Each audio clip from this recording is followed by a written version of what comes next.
Vote পর্ব শেষ হয়েছে পশ্চিমবঙ্গের। এবার সরকার গড়ার পালা। আগামীকালই রাজ্যে আসতে পারেন কেন্দ্রীয় স্বরাষ্ট্রমন্ত্রী অমিত শাহ। শুধু তাই নয়, আগামীকালই হতে পারে পরিষদীয় দলের বৈঠক। কথা বলবো আমাদের প্রতিনিধি দীপক ঘোষের সঙ্গে। দীপক, কি খবর রয়েছে?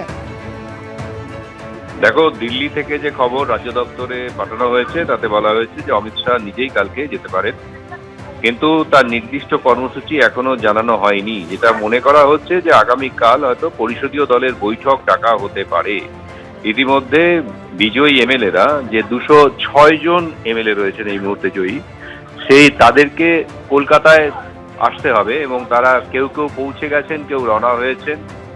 আগামীকাল পরিষদীয় দলের বৈঠকে, কলকাতায় যে বৈঠক হবে পরিষদীয় দলের বৈঠক, সেখানে প্রধান কাজ হবে পরিষদীয় দলের নেতা নির্বাচন করা। এবং পরিষদীয় দলের নেতা নির্বাচন করার পর নিয়ম হচ্ছে যে রাজ্যপালের কাছে গিয়ে তারা সরকার গঠনের দাবি জানাবেন। যেহেতু নিরঙ্কুশ সংখ্যাগরিষ্ঠতা তাদের হাতে, সেহেতু নিয়ম অনুযায়ী, নিয়ম মেনেই রাজ্যপাল তাকে শপথ গ্রহণে ডাকবেন। শপথ গ্রহণ কবে হবে সে তারিখটা গতকাল যে রাজ্য সভাপতি জানিয়েছেন, যেটা যে 25শে বৈশাখ, আগামী শনিবার, কবিগুরুর জন্মদিনেই তারা শপথ গ্রহণ অনুষ্ঠান করতে চাইছেন।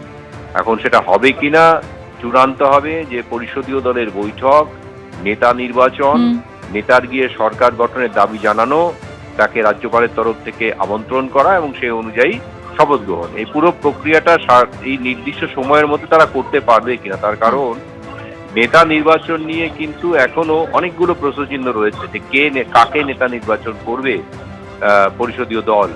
তার কারণ বেশিরভাগ ক্ষেত্রেই কেন্দ্রীয় নেতৃত্ব যেটা চান সেই সিদ্ধান্তটাকেই তারা মোটামুটি পরিষদীয় দলের বৈঠকে পাশ করিয়ে নেন। এরকম হয় না যে ভোটাভুটি হয়, এটা হয় না।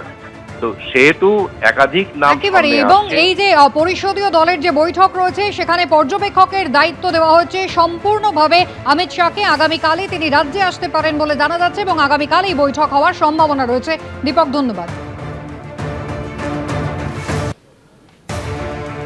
যেরকম জানাচ্ছিলাম আপনাদের, আগামীকালই এই পরিষদীয় দলের বৈঠক হওয়ার কথা রয়েছে এবং সেখানে অমিত শাহ তিনি থাকতে পারেন, পরিষদীয় দলনেতা নির্বাচন হতে পারে। এছাড়াও যেটা জানা যাচ্ছে যে সহ পর্যবেক্ষক হিসেবে থাকছেন ওড়িশার মুখ্যমন্ত্রী মোহন চরণ মাঝি। আর এরই মধ্যে দিল্লি গেলেন এ রাজ্যের পর্যবেক্ষক সুনীল বানসাল। শপথ গ্রহণ এবং তার পরবর্তী কর্মসূচি ঠিক করতে দিল্লিতে বৈঠক করবেন সুনীল বানসাল। সুনীল বানসালের সঙ্গে কথা হবে বিজেপির সর্বভারতীয় সভাপতি নিতিন নবীনেরও।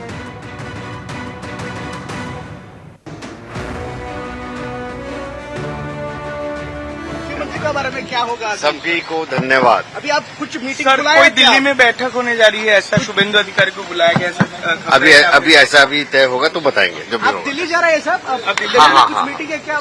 शुभेंदु अधिकारी भी जा रहे हैं सर। এবিপি আনন্দ, এগিয়ে থাকে, এগিয়ে রাখে।